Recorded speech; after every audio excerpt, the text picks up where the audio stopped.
Hello and welcome to today's webinar, What Most Computer Security Defenses Are Doing Wrong and How to Fix It. Today's webinar is brought to you by KnowBe4 and produced by Actual Tech Media. We want this to be a very educational event, so we encourage you to use the questions box there in the GoToWebinar control panel. My name is David Davis, partner at Actual Tech Media, and I'm excited to be your moderator on today's event.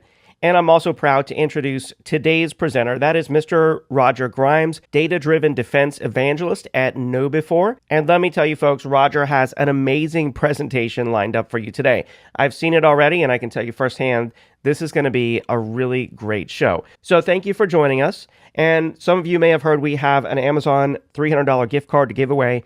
We will be announcing the winner of that gift card at the end of today's webinar. The winner will be chosen randomly based on those who are live on the event today. I'm sorry if you're watching this event on demand. The drawing has already occurred. For the official legal prize terms and conditions, visit actualtechmedia.com, scroll to the bottom of the page, and click on Prize Terms and Conditions. On today's event, you'll learn what most companies are doing wrong, why, and how to fix it. You'll get an action plan on how to improve the effectiveness of your computer security defenses. And finally, you'll learn how to create the human firewall. And with that, it's my pleasure to introduce Mr. Roger Grimes. Take it away, Roger. Thanks, everyone. I'm Roger Grimes. I'm the data-driven defense security evangelist for KnowBe4, and thanks for attending my What's Wrong with Most Computer Security Defenses and How to Fix Them.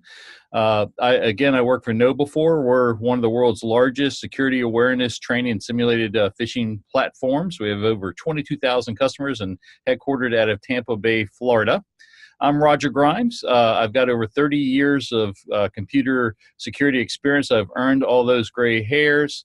I've written 10 books and over 1,000 magazine articles on computer security. And I've also been the InfoWorld and CSO Weekly Security columnist since 2005. And the reason why I came up with this topic, it actually was a white paper for a lot of years. I eventually made it into a book. That book came out last year, Data-Driven Computer Security Defense, the computer security defense you should be using. That actually got promoted by Harvard Business Review as a book any computer security professional should read. And it was even RSA's June 2018 Book of the Month. So they read it and thought it was a good thing to share with people. But today's presentation is really a summary of that book, but it's about what's the biggest problem with most computer security defenses, how it got that way, and then how to fix. So I like to kind of start off the whole talk with kind of an allegory, where imagine that you have two armies that have been fighting each other for many decades. You have a good army and an evil army. And the evil army is having continued success on the left flank of battle. Well, if this was a real army, they would have to amass defenses and more resources on the left flank to fight the evil side, or else they would lose.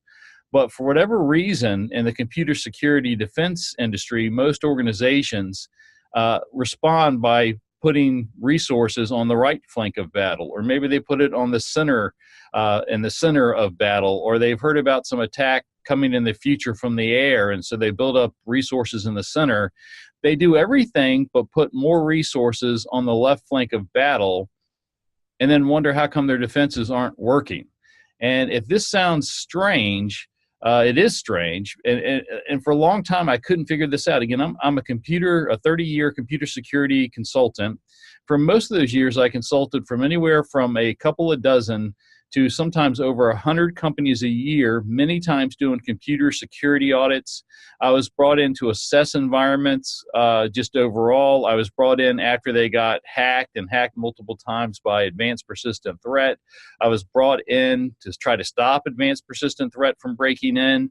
But I would do this assessment. I would spend weeks to sometimes months. I'd produce this long report. It would usually find all kinds of problems, sometimes 20, 30, 40, 50 problems, but I would always identify one or two things that were by far their biggest computer security problems. And if they were broken into by hackers, I would say this is how hackers broke in, and this is what you need to fix to stop hackers from breaking in the future. I would create these reports. I would put the couple of things, the one or two or three things that are most important at the top of the report. I would say this is your most important critical thing to fix. I would highlight it in red. I would talk to the teams who would review the report. Everybody would nod their head in agreement. Yes, we agree. These are the things we need to fix first. And then when I came back in 3 months, 6 months, or a year, hardly any company ever fixed the things that I said that they needed to fix. I mean, it was amazing to me. Even they would sometimes be broken into 2 and 3 times by different hackers using the same holes that I had told the company to close. And they would agree that they needed to close the holes, but then they wouldn't close them. And it was kind of shocking. I didn't know, I didn't know why. So I wondered whether it was just me, but I talked to other computer security consultants that did security reviews, and they reported the same thing, that the vast majority of companies that they consulted with did not listen to their advice. And I started to see this a lot. For most of my career, it was most companies. Maybe out of hundreds of companies, I saw 1 or 2 companies that actually did and fixed the things I told them to fix. But I started to think, why is this? So every time I gave somebody a security report, told them what to fix, and they didn't fix it, I would notice it when I followed up. I would ask them why. Why aren't you fixing these things? And I listened to what they had to say, and then I tried to figure out. So I collected all the reasons why they weren't doing the best things to try to fight back the best way, most efficiently. And then I figured out how they could fix it, and it led to a white paper. I wrote a lot of articles on it in InfoWorld and CSO Magazine for years. Eventually, it coalesced into a white paper when I was working at Microsoft. I was at Microsoft for 12 years, and that got tens of thousands of downloads, and eventually made it into the book, which has sold over 30,000 copies. Which is pretty good for a computer security book. But that's what I'm going to kind of cover today. You almost don't even need to read the book unless you want the details. But people ask, what's a data-driven defense? Just what is it, in a nutshell? Well, it's fighting the right threats. It's putting the right things in the right places and the right amounts against the right threats. And the main reason why people don't do it is that they really don't look at the relative risk of the different attacks. And they were being told that everything is a big attack. And what I can tell you, that the answer to fixing this is to realize that there is a huge gulf between what you're being told are your biggest threats and what your biggest threats really are. And once you understand that and you start to look to see what your biggest threats really are, you can ask the right questions, get the right data, and focus on fighting the right things. But in a nutshell, again, of what the problem is most defenders don't understand the threats and risk as well as they think they do. Most companies tell me that they think they have a pretty good understanding of how they're being broken into the most, but when I try to find out the details, it turns out they don't. If I talk to the IT security team and go, hey, tell me the number one way your company is successfully broken into the most or with the most damage, the IT security team, the members of the IT security team don't agree on what the number one ways are. And if the IT security team doesn't, certainly the IT team doesn't know, and certainly the organization doesn't know, and the CISO doesn't know, and the CEO doesn't know, and if they have a board of directors, they certainly don't know. And if everybody in the organization doesn't understand what the top threats and risks are, how can you begin to think that you can fight it efficiently? And altogether, because they don't understand the relative risk of the different threats and risks, they don't ask the right questions about the problems. They don't use their own data of how they're being successfully attacked the most to drive the right solutions against the right things. They're not putting the right defenses in the right places and the right amounts against the right things. There's poor communication across all levels, so even if they knew what the number one problem was, they couldn't effectively communicate it across the organization. I mean, if you have effective communications and you figured out what your number one problem is, I should be able to go to any employee and go, hey, what's the number one way this company is successfully broken into the most? And any employee should be able to tell me the right answer.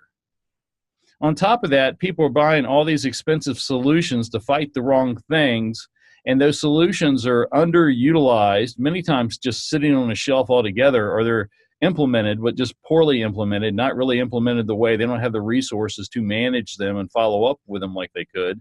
And nobody is holding the current defenses accountable for doing what they said that they could do. Overall, you just got a ton of misalignments and inefficiencies abounding throughout the organization.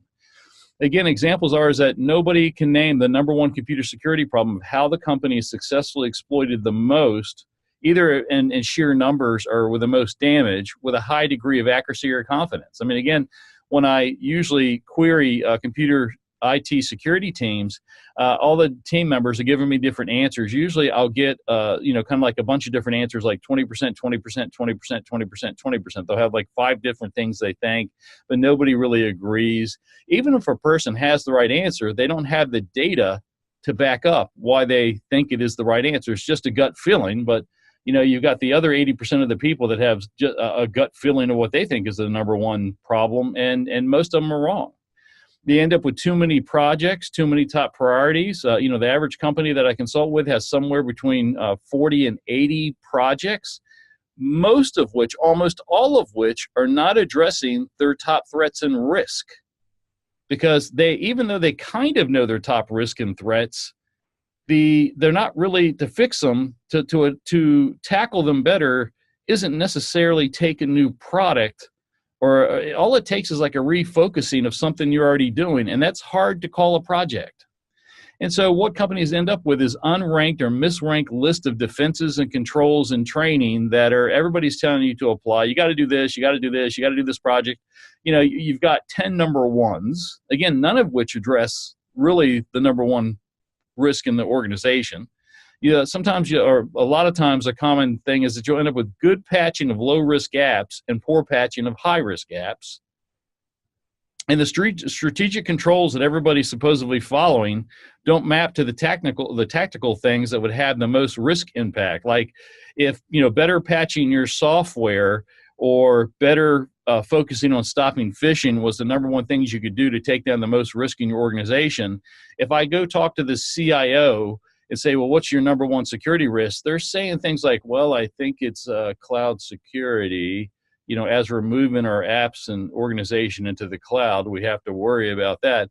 When in fact, the cloud security has almost no impact, zero impact on the organization. But hey, better patching and better security awareness training would have a ton of positive impact. And again, you end up with expensive solutions sitting on the shelf. I think RSA a couple of years ago at the RSA conference, they said something like 80-90% of all purchased IT security solutions end up sitting on the shelf unused or implemented and badly underutilized. I mean, it's really just kind of it's a bad type of problem. And so, I started to ask when I saw these things, well, how did it get this way? I mean, after all, no one wants to defend inefficiently.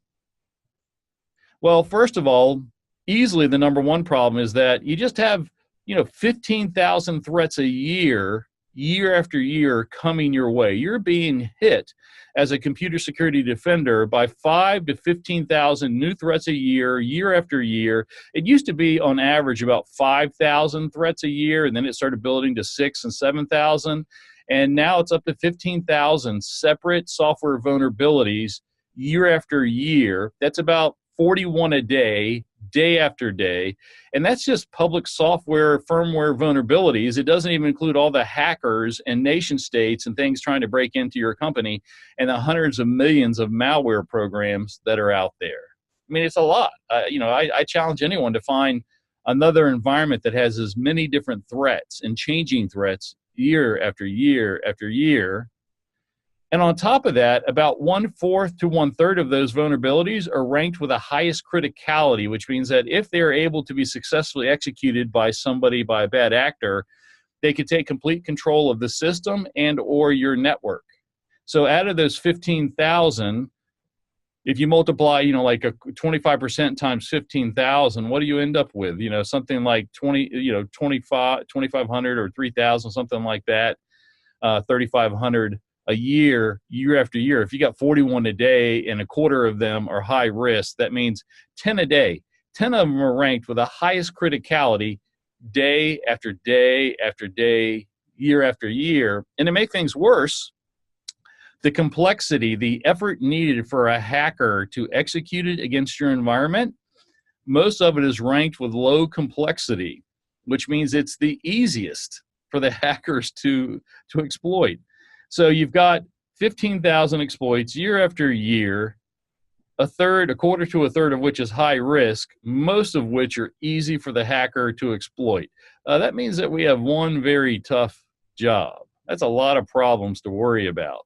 So besides getting an avalanche of new threats, with your scarce resources. You get a lot of media and vendor-driven narratives where you think you know what your number one is, but then you're driving into work and you hear on the radio there's some new attack like Meltdown or Spectre or Sandworm or the Satan virus or, something like that, that all of a sudden, you know that by the time you get to work, you're going to have to talk to management and try to allay their fears. And even if you tell them, hey, we don't have to worry about this, they're like, well, you got to prove to me that we don't have to worry about this. And you end up spending time and you get a new number one. You already had 10 number ones, and now they just added this new number one.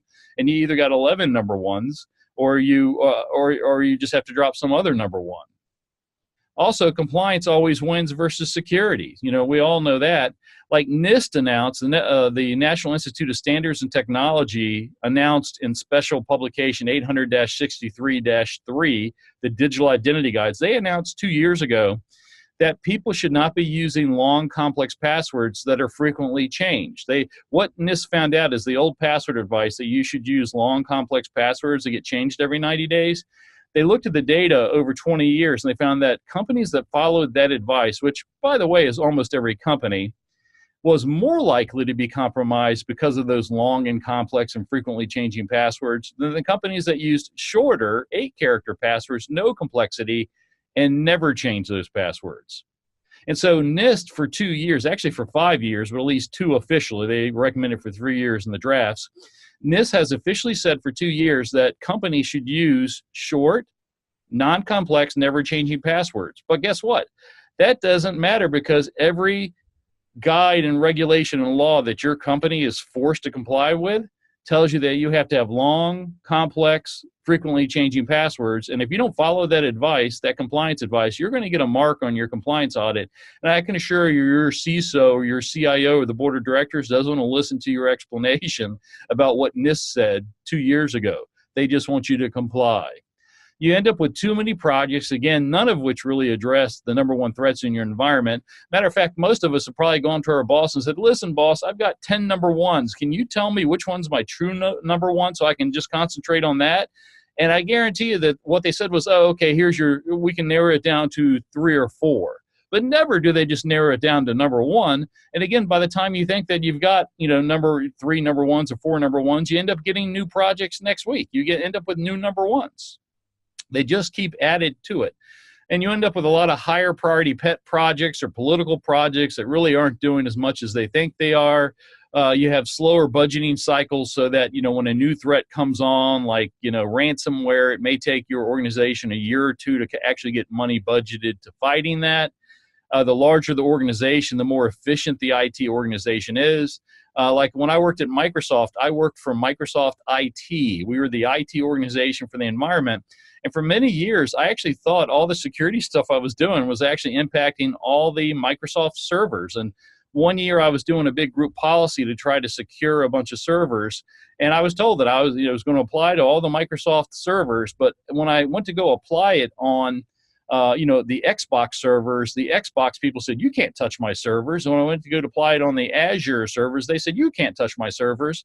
So I started to kind of figure out exactly what percentage of the servers around Microsoft that I could actually touch as Microsoft IT. It ended up being like 8 to 13%, depending on the project that I was in. That, like all my efforts that I thought I'd been doing all of Microsoft really was a minimum, was a minority at Microsoft. And that experience isn't unusual. So that even if you come up with a really good computer security defense, good luck trying to get that pushed throughout the organization. And even if you know what the real risks are, many times as human beings, we're just poor evaluators of risk, even if we know what the data is. Like I live in Key Largo, Florida, a house on the water. And whenever I have friends and visitors come to my house, I like to take them on the boat, swimming or snorkeling or diving or whatever. But everybody coming to my house, no matter who they are, they always ask me, is there sharks in the water?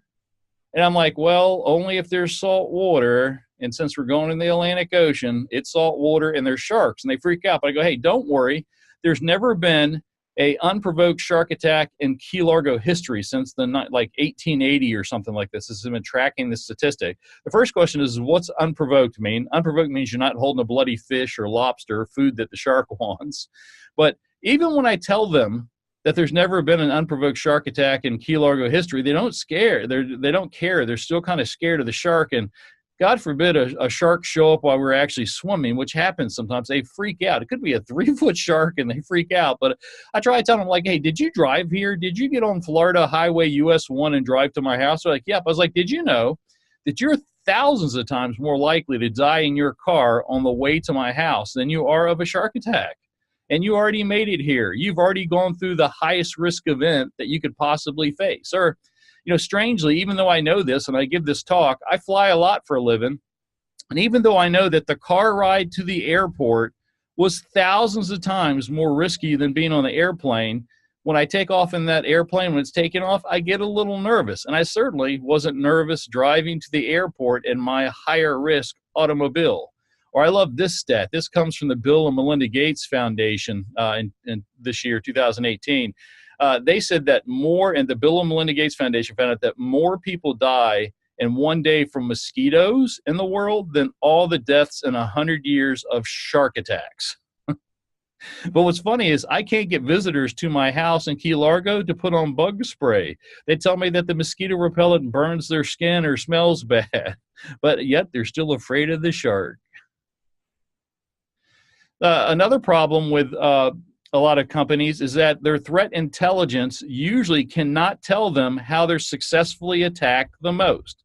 Now think about this. The only reason that you have a threat intelligence team or person or feed ultimately is to tell you how likely your company is to be attacked by a particular type of attack. I mean, really, you should be able to go to your threat intelligence team and say, how is our company being successfully attacked the most or with the most damage today?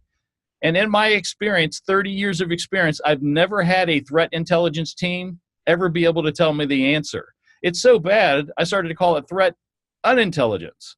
The threat intelligence team just doesn't know. They're not tracking. It's like they're really good at getting these global feeds from all these different companies talking about what the global threats are. But when you actually ask them what is locally happening to us, they just don't know. They don't focus enough on the actual local experience. And if you don't have that, it's not really that valuable. They also are not able to tell you how well they can detect your most common threats. There's little to no forensic analysis on most of the threats. They usually don't capture the root causes of how those things got in. Companies got a ton of data, usually too much data, but it's not enough useful data that allows you to make decisions and improve security. And even if they were to get good data that focused on the local actually experience of how you're successfully attacked the most or the worst, they don't have the ability to effectively communicate that across the organization. Most of the time, they're not focusing enough on the root causes. Remember, I talked about there being 15,000 new attacks year after year, 41 a day, day after day, and hundreds of millions of malware programs and all the hackers trying to attack your environment. Well, even though you have all those threats, they all break in one of these 10 ways. These are the root cause exploits of how hackers and malware break in. It's a programming bug that they take advantage of, a social engineering phishing attack. It's human error, misconfiguration, that sort of stuff, insider attack, physical attack, eavesdropping, an authentication attack like a password attack or pass hash attack or something. So you can take every single type of attack that's ever been committed across your environment, and this is the one of the 10 ways each one of them got in. And if you don't start to track how things are breaking into your environment the most, how are you ever going to minimize that problem? Like, for example, when malware gets in, when ransomware gets in, I mean, we don't like ransomware in our environment, but if you don't figure out how did it get in, how did it get past our anti-malware programs, was it unpatched software? Was it social engineering? Was it a human error? What was it? If you don't start to concentrate on what your company's top root cause is, you're never going to make your environment better. This is one of the biggest mistakes most organizations make. And then again, even if you knew what the top root cause is, most companies, even if they could identify the top threats, they don't have a good way of communicating it from top to bottom in the organization. I look at the IT security, newsletters and training letters, and they're full of these fantastical stories about attacks that are not impacting the organization. They're talking about, I don't know, some digital certificate attack that hit some bank in Iran, but it's like they're almost trying to whiz bang, excite users to reading about the different type of computer security attacks. But if you did it right, like if you knew that social engineering was your number one threat against your environment, and let me break the mystery here, social engineering is the number one way by far that most organizations are attacked. Your communication should focus on that over and over and over and over again until your end users, everybody across the organization, if I walked up to them and I said, hey, what's the number one way that your company is successfully attacked the most? They would say, oh, it's social engineering.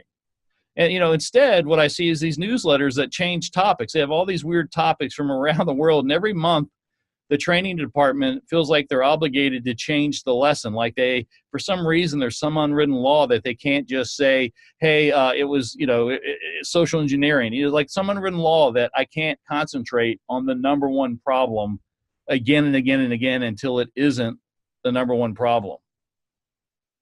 And then overall, you have poor accountability, right? People and vendors. Vendors are like, oh, implement this. We'll never miss anything. We have 100% accuracy. And they're never that way. Never that way. So many of the solutions people get don't work as well, or they're not utilized. Some are never utilized at all. They just stay on the shelf in the shrink wrap. It's just money down the drain. And nobody ever gets in trouble for it. It just kind of happens organically. And again, you end up with a lot of data. You have a lot of data, but you have a lack of useful objective data that would help you effectively defend against the top threats. There's too much useless noise, not enough meaningful data.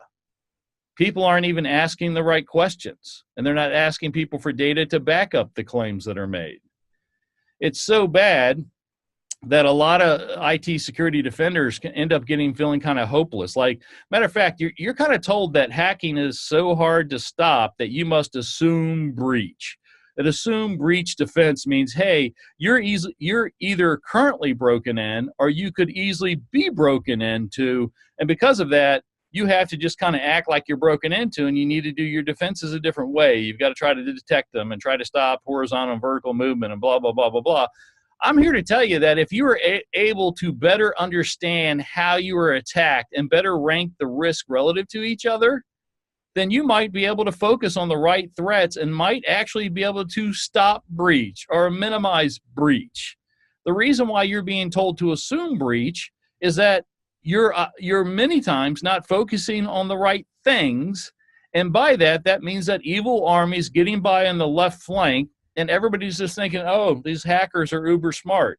Yet we all know that whenever we look at the hacker, we're like, how did that hacker break in? Oh, it was unpatched software, social engineering. I mean, it's like the two same things every time, and those things haven't changed for decades. What happens is that everybody, they're getting all of these problems. They're getting these 15,000 problems a year after year after year, and you start to see all the problems like bubbles in a glass of champagne. You don't know what to defend against. You've been told they're all number ones. Got to defend against this. I got to stop pass the hash attacks. I got to stop meltdown inspector. I got to stop this. I got to stop that. And you end up not knowing how they really are ranked relative to each other. But the solution is to get a data-driven computer defense, which will help you put the right defenses in the right places and the right amounts against the right threats. How does it do it? Well, it's a methodology or framework that allocates security resources more efficiently and effectively to mitigate the top computer and network security threats faster and cheaper using risk data analytics. It's a strategy that focuses on using data to find out what your most likely threats are by looking at your local experience of how your company is currently and most recently and most likely to be broken into by root cause of those initial successful breaches, being able to ask the right questions and getting and using good data to answer those questions to help you select the right defenses, and when you find out what the right things are to fight, better communicate it across the organization. And again, the data-driven computer security defense, I first kind of put it all together under this name in a 2015 Microsoft white paper, and you can download that for free if you don't want to go to Amazon and buy the book. And this slide deck really is a really good summary of all of it anyways. But once you realize that in most environments, one or two or three things compromise most of the risk, and almost every company I've ever been to, one or two things, maybe three things, compromises like 99% of the risk. And once you realize that not everything you've been told to worry about should you worry about, remember in that first slide, there is a gap between what you're being told to worry about and what you really should be worried about. There really are one or two or maybe three things that comprise 99% of the risk in your environment, and you need to focus on root cause to stop those things because that's how they're breaking in. And more importantly, if you don't concentrate on those one, two, or three things, everything else altogether only equals like 1% or less than 1%. I mean, you're never going to be able to stop breach if you're focusing on all the little threats that don't amount to a hill of beans. But in real life, most organizations focus on the little things to the exclusion of the big things. Most people are spending 90% of their IT budget on the little things and only 1 or 2 or 3%, maybe 5%, on the things that comprise 99% of the risk. That's the reality. So here is the biggest initial breach root causes for most companies. It's unpatched software and social engineering. Social engineering is between 70 and 90%, depending on the year, depending on how you count the stat, responsible for all successful data breaches. Let me say that again. Or let me say malicious data breaches, because if someone leaves a record behind or sends the records to someone, it's not necessarily malicious. But social engineering is responsible for 70 to 90, sometimes 91% of all successful malicious data breaches. Unpatched software is responsible for somewhere between 20 and 40%, somewhere in there. And the reason why they overlap is that many times the efficient and social engineering also tries to exploit unpatched software first. And then sometimes you'll have a medium threat in there that's different depending on most organizations. It could be insider threat. It could be coding bugs. It could be denial of service attacks. It could be, everything else. But what I can tell you in my 30 years of experience is that most companies have 1 or 2 or 3 problems that comprise almost all of their risk. And by that, I mean 99%. And then everything else added up all together is less than 1%. And if that is true for your organization, what I say is you should not listen to me, right? You shouldn't listen to exactly what I say because I'm a guy working for a security awareness training vendor trying to sell you anti-social engineering training. But what you should do is find out if your own experience of how your company is successfully exploited the most or the most damaging, how people are breaking in, what are the root causes. And I bet you most people listening to this webinar today are going to find out that social engineering is their number one problem by far. And unpatched software follows behind at number 2, and then they may or may not have a number 3. And I would say that if you don't have the data, I would tell you that 99% of the companies, this is the case. And if you don't have data to say otherwise, well, follow this model till you figure it out. But I want you to use your own local threat intelligence to figure out what your top root causes are, and then expend a lot more effort on fighting those 1 or 2 or 3 things and get your focused right. And anytime you're fighting any problem, you can do it technically or with training. Training's never going to fix it 100%, and technical controls are never going to fix it 100%. You have to do some combination of both. But once you start to concentrate on the right biggest threats the most, you're going to start to have a more efficient, lower cost computer security defense. You're going to end up with better threat intelligence, improved threat detection. You're going to have quicker responses to growing threats. You're going to reduce the damage from those threats. You'll have more accountability. But more importantly, you're going to have measurably lower computer security risk. and you will have increased trust from more computer security stakeholders, increased morale, because they actually think that you're fighting it effectively. And I got to tell you, I've been doing this computer security stuff again for a little bit over 30 years. And I've had a lot of people come back to me and say, since I read your white paper, since I read the slides and attended your webinar, since I read your book and we applied them to our company, it really does work. And it's the most fulfilling thing in my life to have somebody come up to me and tell me, I followed your ideas and they're actually working. I've had a ton of companies of all sizes tell me that this does work. And really, I'm just telling you that, hey, you should concentrate on the right things, right? I mean, it's common sense. I'm no Albert Einstein. I'm more like Warren Buffett telling investors buy low and sell high. I mean, I'm literally saying common sense stuff that you should look at how you're successfully compromised the most and fight those things. I'm not a genius. I'm just saying what you should have been doing all along. But because you were getting pulled aside by a million threats and told to panic all the time about everything, being told that you have to respond to everything, it made it easy to lose sight of what the biggest threats really were. So let me put now that you're data-driven defense experts, I'm going to quiz and put your knowledge to use. Which of these are the top threats against your organization, numbers-wise, or the most damage? I'll be quiet. You don't have to answer out loud, but I'll give you just a second. Look at the list and tell me which one of these things are your top threats in your organization.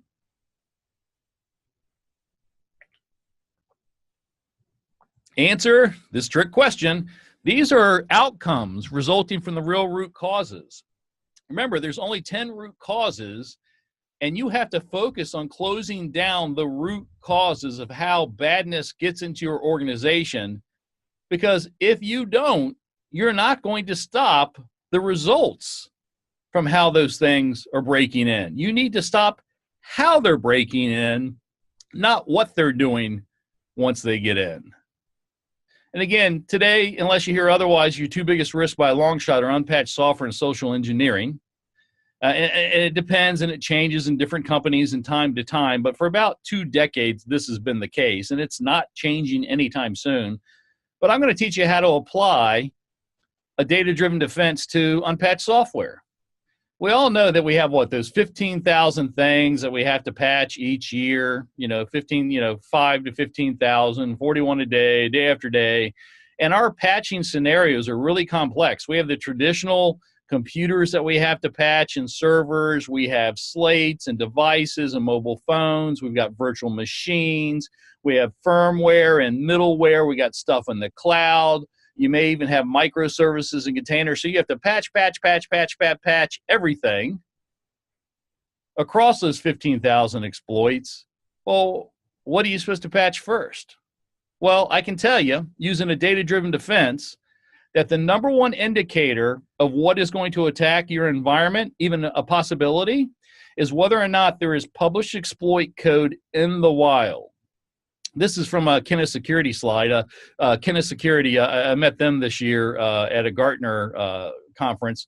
I tell you what, they get data-driven defense. They get it really well. They're living a data-driven defense. But what they found out is that 77% of all common vulnerability exploits, so those 15,000 exploits a year, have no published or observed exploit.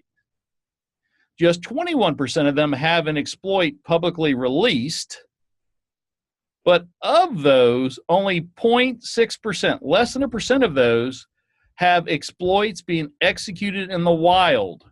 And almost all of the exploits that get executed against any given company are in that 0.6%. And if you take that 0.6% and you multiply it by 15,000 software vulnerabilities, what you end up with, I think, is some number around 90. So instead of worrying about 15,000 things, you should be worried only about 90 things. And really, this isn't even focused enough, because out of those 90 things, here is how most bad things are breaking into your environment. On your client, it's browser add-ins, almost exclusively, or it could be some type of network advertising service or daemon. Could be an operating system vulnerability. For a long time, an operating system vulnerability wasn't in the top 10 reasons why your client was exploited, but that's starting to pick back up again. And it also may be because of some unpatched vulnerability in Microsoft Office.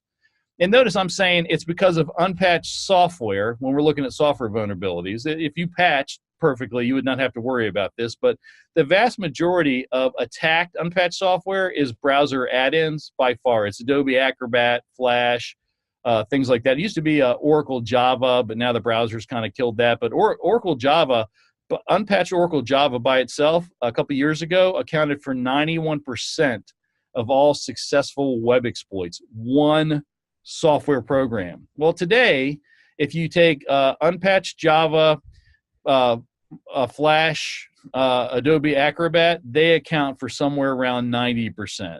If you have a server, hopefully people are not surfing the web from your server, but it's usually web server software. Unpatched web server software is the number one reason why most servers are exploited, followed by operating system vulnerabilities that were unpatched, followed by database vulnerabilities unpatched, followed by unpatched server management software. So if you look at this and you take those 90 things that have public exploit code in the wild, this is really the types of things you need to be worried about. So really, instead of worrying about all the potential threats in the world, the 15,000 a year, year after year after year, really you only need to worry about the actively exploited threats in the world. That's 0.6%. And, that circle isn't really drawn to scale, because if I drew a circle that was 0.6% the size of the larger circle, you wouldn't see the circle, you couldn't read the text. But really, you only have to worry about, of that 0.6%, of those 90 exploits, you only have to worry about the vulnerabilities and active exploits that exist in your environment, and even then, only about the threats that are currently being exploited in your environment. Because a lot of times, the things that are in your environment that are exploitable aren't exploitable because you have some offsetting mitigation. You have a firewall or an application, proxy, or you have some type of, anti-malware program that shuts it down, or you have some, you're using encryption keys so they can get the SSH or something like that. But the reality is, instead of worrying about 15,000 things year after year after year, you would be if you're doing a data-driven defense, you would focus only on the threats that are currently exploiting your environment, the threats that recently exploited your environment, and the threats that are most likely to exploit your environment, not everything in the world. And let me say that, about a year ago, remember Meltdown Inspector when it came out? Meltdown Inspector was as bad of an exploit that you could get. Those vulnerabilities would allow an attacker to take complete control of your computer. It worked against most CPUs produced since 1995. No anti-malware or defense could stop it. The only thing you could do was patch.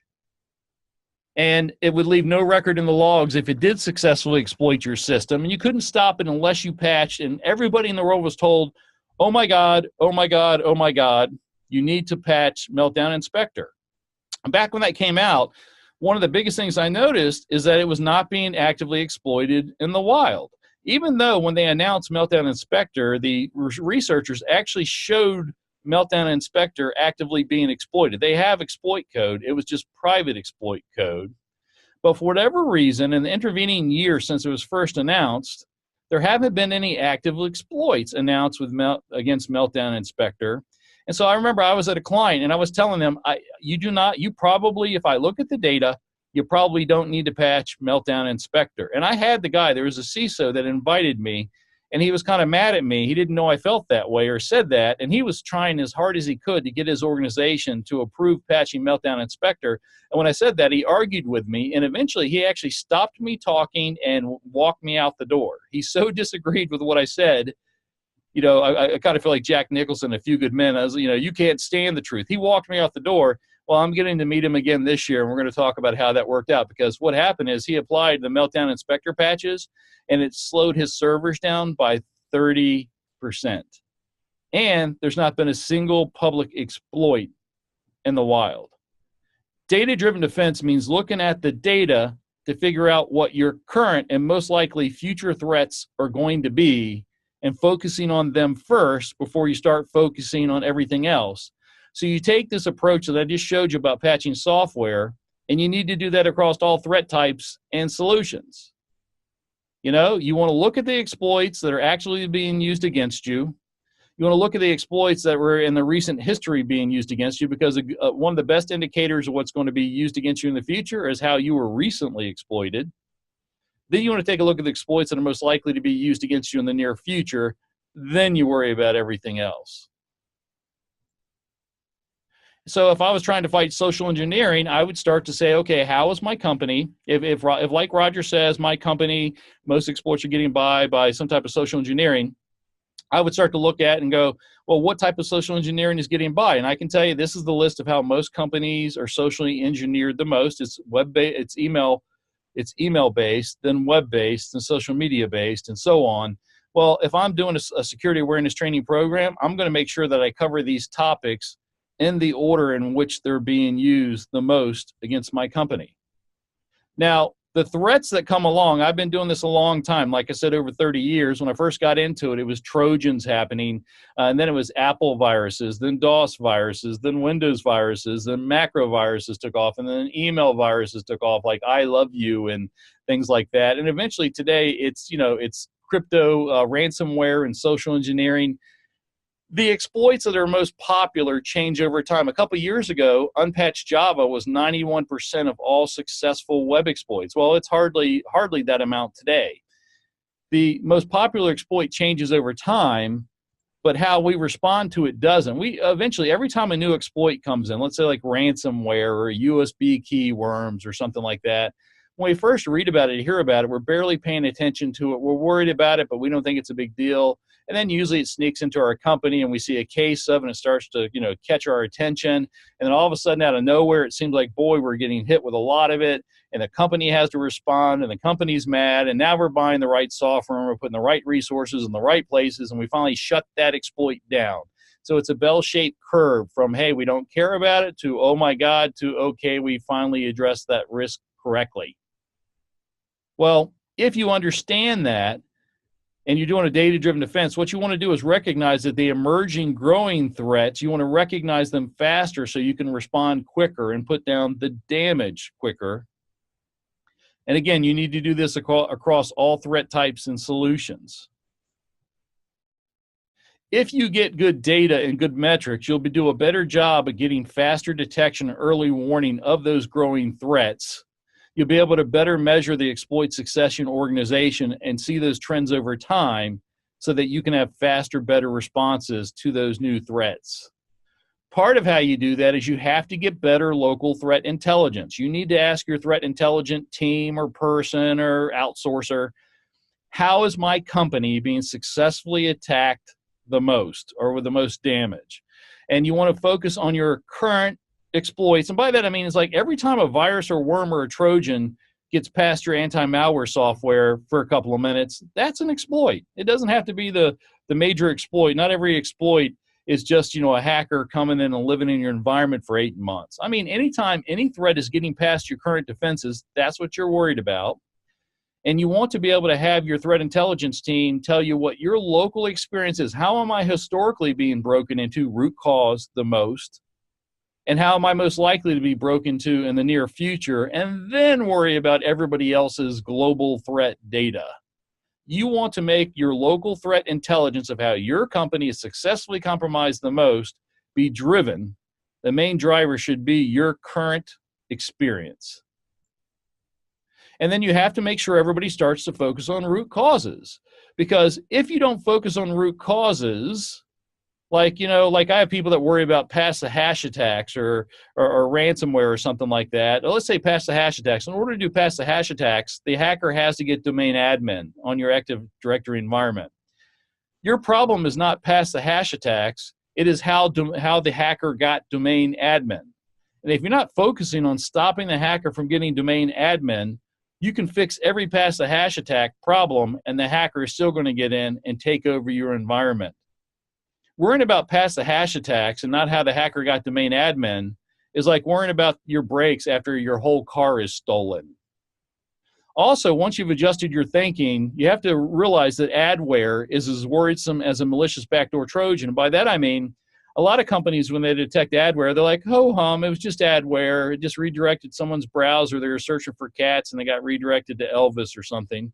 But once you realize that the only way that adware got in was because of social engineering, unpatched software, one of those other, 8 root causes out of the 10 root causes, once you realize that the worst software in the world can break into your environment as easily as the adware does, you need to start worrying about the root cause of everything and not just the root cause of the worst things, because both of them would take the same effort to get into your environment, and they're revealing the gaps in your defensive network. So the data-driven defense life cycle planning is this. You collect better and localized threat intelligence about how your company is successfully attacked the most by root cause. You rank those different risks appropriately. Remember, 1 or 2 or 3 things are going to be the top priorities. You then communicate those top threats throughout the organization so everybody can help in the defining the solutions. You define the data and collect metrics to help you manage those threats and risk. Select and deploy your root cause defenses against those biggest threats, and then see how it works. Review and improve your plan as needed. Let me give you, I've got a lot of examples here. I'm only going to really maybe be able to give you 2 good ones. I already gave you focus patching, where you should focus on patching the right things. But let me give you another thing. Yeah, mean time to detect. That's one of my favorites. So a lot of people focus on how much malware that their anti-malware software removes. But really, that is a useless statistic. Like, I really don't care how much malware your anti-malware program removes. I mean, it doesn't really tell me anything if you remove 20,000 malware programs this month and 30,000 malware programs next month. That doesn't tell me how many overall programs it had to detect and remove. But more importantly, it doesn't tell me how long it took that anti-malware program to detect that malware program and remove it. I mean, once the anti-malware program has detected a malware program and removed it, most of your risk is gone. Most of the risk is in how long did that anti-malware program, how long did that malware program exist alive and executed before it got removed? Well, the vast majority of it is probably detected immediately while it's being downloaded and removed, but there's always a fair amount of malware that gets by, and it usually takes anti-malware software a couple of hours to a couple of days to remove it. Well, when I was at Microsoft, we started to detect mean time to detect, and the way that we did that is that we turned on AppLocker. AppLocker is a free application control program that's been in Windows since Vista, and we turned it on in audit-only mode. And every time someone executed a program or a process that wasn't in the measured baseline, AppLocker would write an event. And then every time malware got detected on somebody's computer, we'd compare the detection and removal time and compare it on that computer or that device back to when that process that was detected and removed was first executed. And we would determine the time to detect, the mean time to detect. How long did it take the anti-malware program to detect that and remove it? And if it was more than 20 seconds or a minute or so, we would have to notify the people. Hey, we sent them an auto email that said, hey, we detected the Conficker worm or something on your computer, or this ransomware program, and it was on your system for 3 hours before it got removed. You need to think about all the systems you went into, what passwords you use. You're not just worried about domain admin. You're worried about anybody that's an admin and what data they looked at, and were they an admin in Salesforce? We would even remind them and say, hey, was it did you go check your personal bank account? I mean, the idea was, if there was 3 hours between the time that malware executed and the time that it was detected and removed, what was the risk to the person, the device, and organization of that particular malware being executed before it got detected and removed? On a global level, or on a corporate level, we actually looked how at the time we had 3 different anti-malware solutions working before Microsoft got its own solution back, and we would look to see how long it took them to remove things. And if we saw the mean time to detect rising, either altogether globally or against, let's say, a particular ransomware program, we would go to the vendor and go, hey, we just noticed that this for whatever reason, this ransomware family, it's taking longer and longer for y'all to detect and remove it. And when we handed them the data and the statistics, they actually improved it. So, a great way, mean time to detect is a great way, and it was nearly free. All we had to do was create a process that compared when the malware was detected to the time that when it was first executed, and we got the mean time to detect. Or, another good example of this is red teams. I remember a CIO said, okay, I've got these, we did our red teams, they attacked our environment, they broke into all of our servers, and they gave us a list of these 20 things that, they said that we needed to fix. Well, Roger, you're so smart, tell me which of these 20 things I should do first. And I said, exactly. He goes, what do you mean? I was like, I don't know. I don't know which 20 things you should focus on here, but I will tell you this. You can't do 20 things all at once perfectly. You have to concentrate on something that's the number one first. Which one of these is the number one way how hackers and malware break in your environment today? I don't care how the red team broke in. I care about how real threats are actively breaking into your environment the most today. And when you get the data and the answer to that, that's what you should concentrate on. That is a data-driven defense. And so when you're using a data-driven defense, you're helping everyone understand what your biggest attacks and threats and risk are. Your defenses are right aligned against those biggest threats. Like you have specific patch teams that are patching the right programs, 3 or 10 programs instead of 5,000 programs. You do not accept unranked IT security list anymore. Anytime someone brings you an unranked list of items and say you have to fix them all at once, say no. I need to figure out using data what are my biggest threats. And to do that, you have to collect the right data to be able to support those conclusions. And for example, if you find out that social engineering is responsible for 70 to 90% of all successful threats in your environments, maybe you should do more than 30 minutes of security awareness training a year. So how can you implement a data-driven defense? Hopefully I've made you, a believer. Evangelize this concept, use a book, use the white paper, use these slides.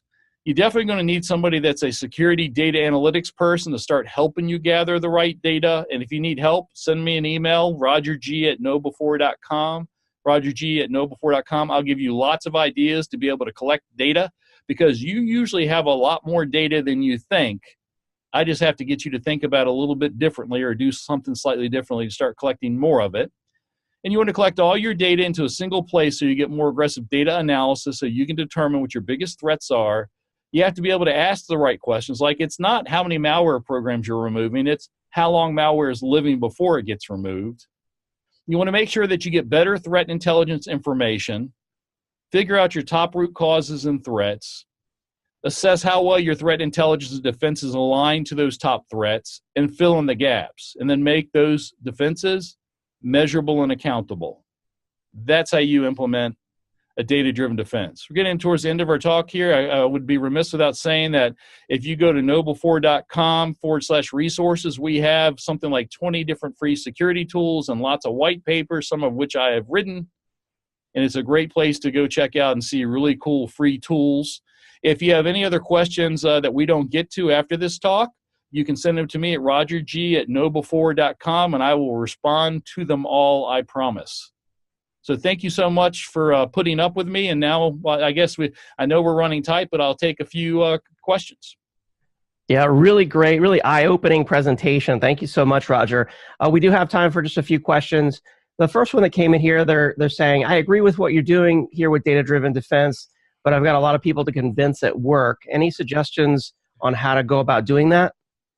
Well, certainly, like I said, using a white paper or book or the slides. Slides are really good. But I would say start to live this. Start to live it yourself. Start to, when people come to you with these unranked lists, start to ask the questions like, okay, well, which of these things should we really be focusing on? Or if somebody comes to you with the latest number one threat or the latest number one project, start to ask yourself, is it really fighting our biggest threats and risks? Start to think in a data-driven way. Live it by example and use it in small examples, proof of concepts that you can do. And when you show them the success and how you're decreasing security risk the fastest and most efficiently, they're only going to help but buy in. And I can tell you, I've given this advice to a lot of companies, a lot of organizations, and they all have come back to me and said, you're right, Roger, I lived it, I ended up leading it, and now the whole company's been converted. Very nice. Another question here, they're asking, how do I go about getting the data that you're talking about? Because we currently don't have that, and it sounds like we'll need it.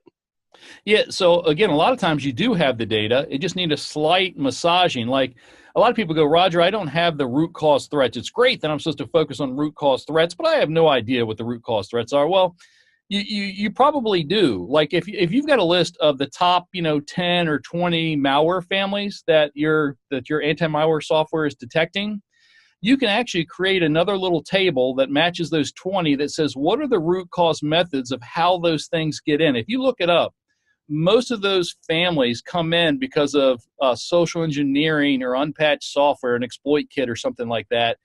But you can actually look it up. And it literally will maybe take you an hour or two to make a table that goes, okay, I got these 20 malware programs, the majority of stuff that we're detecting in our environment.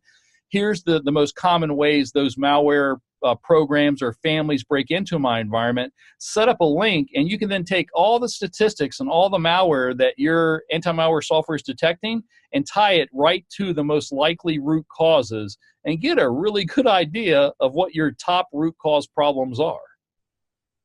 Great advice. And then I think last question we have time for here, they're asking, how much does it help when everyone in the organization understands what makes the organization more secure versus just the IT department knowing and implementing strategies? Yeah, so I think it means everything, right? I guess the question is, yeah, a lot of people say, well, it's just IT security, and if they know, aren't they the ones that are going to defend the organization? But I say no. You want to be able, if you're communicating the right big threats across the organization, I should be able to go to a janitor and a cafeteria worker and any employee, an admin assistant, and go, hey, how are we being successfully attacked the most? And they should be able to answer. Because if you're not communicating the biggest threats across the environment, there is no way that you're fighting it as efficiently and as effectively as you otherwise could. Very, very well said, Roger. I think that's all the time we have for live questions, but thank you so much for your really eye-opening, mind-blowing presentation today. Thank you. I'm glad to be here. Thanks for everyone that attended. Thanks for putting up with me for an hour plus. For more information on the KnowBe4 solution, visit knowbe4.com. Roger's got his email address right up there on the screen. If you have a question about defense in depth, make sure that you contact him, reach out to him, and make sure you check out the KnowBe4 free tools and solutions they have over there at knowbe4.com. Great presentation by Roger. For those who did not get the message in the chat box, I do want to officially announce today's prize winner. That prize winner is Mr. Morgan Arvaneh, Arvaneh. Morgan from Washington, D.C. So congratulations to Morgan on winning the $500 gift card, or I'm sorry, $300 gift card today. It's an Amazon $300 gift card. Congratulations to Morgan. If you aren't Morgan, then best of luck on our future events. Visit events.actualtechmedia.com for more information. And of course, I encourage everyone to check out knowbe4.com for some amazing free tools and some of the best security awareness training that you'll find anywhere. Thanks everyone for joining today's event. Have a great day.